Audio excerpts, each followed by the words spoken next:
Well, we live in a place full of amazing outdoor views, the beach, the tropical plants, and the amazing sunsets. But you don't have to have a complicated and expensive camera to capture these sights. Your phone you're holding in your hand can do the job, and natural photographer Tim Gilbert is here to teach us how. All right, I'm a little skeptical. You're telling me your phone can actually do a great job on pictures outside? They can, and what they say is the best camera you have is the one that you have with you, and we have these things constantly. They're attached to our hips. They've made several advances. The sensors are better. You can't expect to get what you would get with a DSLR, but you can definitely get some great pictures. All right, so let's start with some tips. Because, I'm looking at these pictures outside, and I was just having this conversation with you. It's, how do you get it where you're not seeing the glare of the sun or something else, and you can actually see the differentiation in, like, the pictures? Yeah, these are amazing. Thank you. Yeah, it's like I said, the sensors are not as good as a DSLR, so you're going to have some leeway. It's all about where you're pointing the camera as far as light goes. Oh, that's pretty.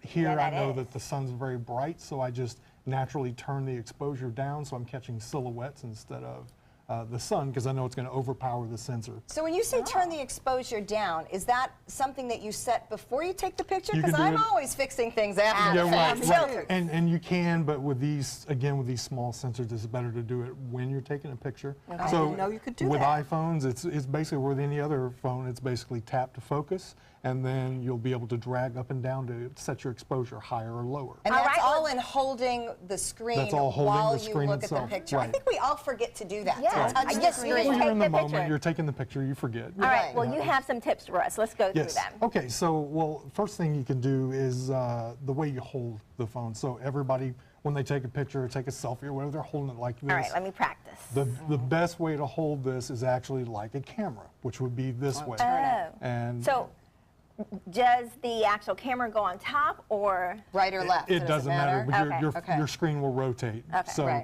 it depends on how you're taking the picture. I use the actual on-screen button. Okay. So you're going to hold it this way because these things are very susceptible to shaking. So you want your as close as possible. Finger in it. I was taking a picture of myself. Yeah. So if you hold it this way, you've got a lot more stability to look around and take your picture, and usually your button's right there, so you can just take it like that. Okay. So that's one thing that'll keep your pictures crisper and clearer. Okay. Yes. And then next step. So zoom, all of our phones have digital zoom. We love I didn't know that. Oh my goodness. Everybody loves how do you to do that? You're gonna just squeeze in the center and open. Right. Just pinch to zoom. That will actually let you zoom in and then go out. like that.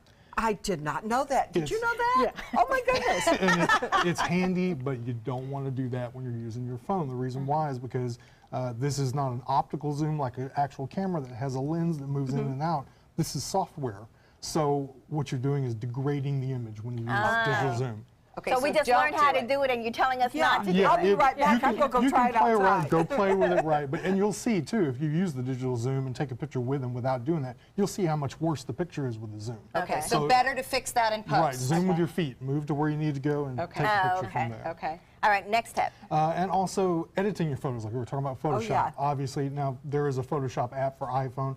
You don't need that. There's a gold mine of good apps on the store. Camera Plus is one that I like to use.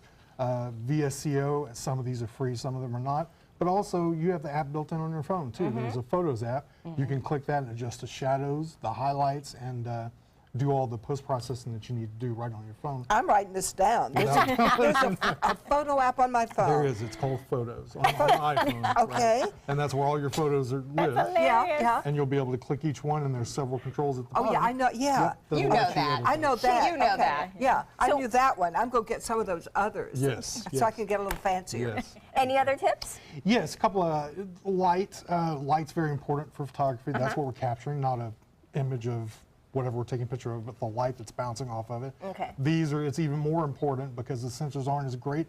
Make sure you have good light.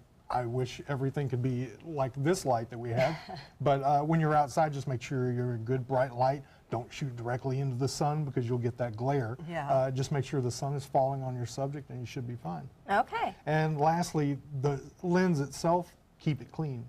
Smart. But we keep it in our pockets or your purses. It gets dirty, and just carry something, even your shirt, whatever you do. that'll make a big difference because we do get some spots and dust and things on Yeah, it. I took mine back to the store, and the guy said, "Oh," and he wiped it off. Right, It's like it's not your camera. exactly. Thank you so Thank you much, guys so Tim. much. Great tip. Now, me and Linda know some new I stuff. do. I can't wait to Zoom. And you guys can get more by going to Tim's website, timgirth.com, and then you can see all his pictures there and get some more tips, I'm sure. Yes, Next, we're going to absolutely. have travel tips. We're going to plan our next year travels, and we'll find out what is trending. We'll be right back.